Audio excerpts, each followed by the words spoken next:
May nararamdaman ako na mabait sila. Kasi binigyan ako ng dried mango. Dito daw po yung dried mangoes. Have as much as you want. Diba? We're friends. Kasi sa akin lang si Miguelito. Akin lang siya. Akin lang siya.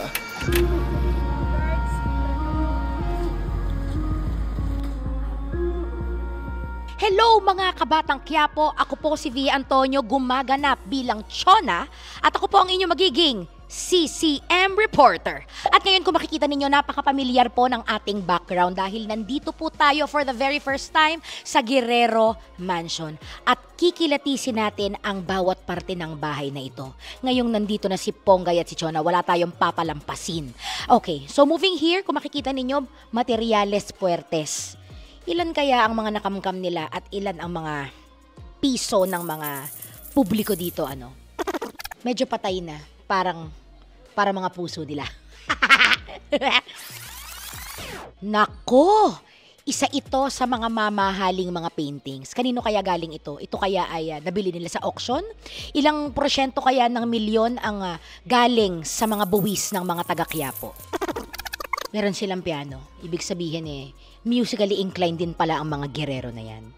Oy! Nahihiya naman ako sa mga ugali ng mga Guerrero. Mahilig sila sa mga anghel. Bakit kaya parang tila bagang malayo sa pagiging anghel ang mga ugali nila? Ito ang dining area ng pamilyang ito. At dito, maraming plano ang nabubuo. Mga masasamang plano tungkol sa buhay nila at sa mga buhay syempre ni Tanggol. At syempre kay Santino. Wow! Gintong gitno. Talagang fed by a gold fork. Gold fork! Napakaluwag. Tila bagang napakadami nilang parte dito. Kung makikita ninyo, talagang halang ang mga kaluluwa ng mga Guerrero dahil hindi sila nananalamin. Dahil kapag sila ay tumingin sa mga salamin, makikita nila kung gaano kabulok ang sistema. At grabe yung galit ko, hindi ba? Isa ito sa marami nilang mga hagdan at ito ay patungo sa standby area namin. Gusto nyo bang makita at makilala ang mga artista gumaganap? Alika, umatake tayo sa mga standby area ng mga babae kung saan makikita natin si Ponggay herself. Ponggay, ngayon na nandito tayo sa bahay ng mga Guerrero, ano sa tingin mo at anong naaamoy mong malansa dito sa bahay na ito? Okay, as Maris, ang amoy corned beef, masarap yung mga pagkain dito sa bahay na to. Napapaghalataan tayo sa bahay mo ay wala ka makain, charing. Bilang Ponggay. Ponggay's house, masarap yung tuyo.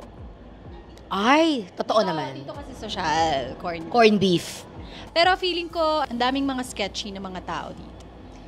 Okay, so matutunghayan natin yan, no? So, ano mga balak mo bilang nakapasok at nakapenetrate na tayo sa bahay ng mga kalaban? Titingnan ko kung anong mga anomalya na nangyayari dito sa loob ng bahay. Tapos, titingnan ko kung masamang mga tao ba sila. Pero may nararamdaman ako na mabait sila. Kasi binigyan ako ng dried mango. Ay, oo nga pala. So, dahil dyan, pupunta tayo dun sa kung saan man yung Saan ba yun? Meron siyang dried mangoes. Dito daw po yung dried mangoes. Yeah. Can I have po? Yeah, diba? Oh, hello po, Sir Gustavo. Naging mabait. Have as much as you want. Pero may nararamdaman ako na mabait sila. Diba? We're friends. Sino kaya ang mga nandito? Si Jason ang nandito. May tanong lang ako. Ngayon na nandito na si Ponggay at si Chona, ano ang magiging epekto nito na nandito na kami at makikita na namin ang mga sistema ng bahay na ito? Kasi sa totoo lang si Jason, ayoko nandito kayo eh. Kasi sa akin lang si Miguelito. Akin lang siya. Hindi, loko lang. Supportive syempre si Jason kay Miguelito. Bilang kami ay na-hire ni Ponggay bilang mga close in security, Jason, sa tingin mo ba ikaw ay mapapatalsik na sa kampo ni Miguelito? Hindi, kailangan ako ni Mayor para maging wingman. Para makuha niya si Ponggay. Meron pa kayong hidden agenda. Meron kayong selfish ambition. At tignan lang natin, bilang nasabi mo yan sa akin, poprotektahan ko ang aking kaibigan na si Ponggay.